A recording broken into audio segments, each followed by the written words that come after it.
विभिन्न प्रसंग को नहीं राज्य बीजेपी सरकार को बीजेडी विधायक अरुण साहू को समालोचना कहले लोके बीजेपी को दायित्व देइछंती तेणु ओडिशा को आगको नेबा पई बीजेपी काम करू।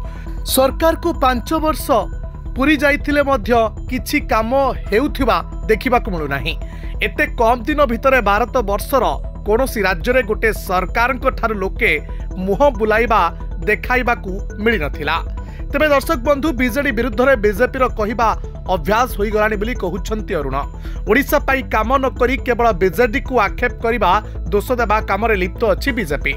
आहुरी मध्य से कहिछंती कि बीजेडी एक शक्तिशाली दल बीजेडी विरुद्ध में कहिबारु निवृत्त रही ओडिशार विकास करिबार आवश्यकता रहिछि। से आहुरी कहिछंती नुआ सरकार विरुद्ध में लोकंक आस्था एते शीघ्र चलीजिबो ताहा केही विश्वास करू नाहंती। जनसाधारणक मुहरे गोटिए कथा जे भोल होई गला। एबे ओडिशार सबु निर्वाचन मंडली रे गोटिए स्वर उठिलानी। एबे निर्वाचन हेले बीजेडी को 120 सीट रे जिताइबु।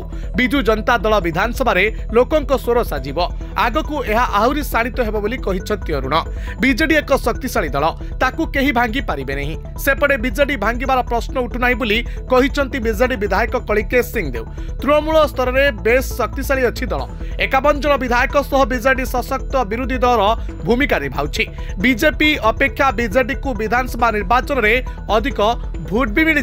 सदस्य संग्रह अभियान भी जोरदार चली। नुआ सरकार आसी तेणु विभिन्न स्थान रे अनास्था चेष्टा करुछंती। एथिरे सेमाने विफल हेबे।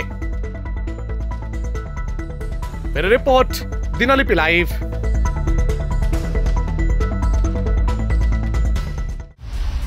दिनलिपि लाइव को एबे ही लाइक शेयर सब्सक्राइब करंतु।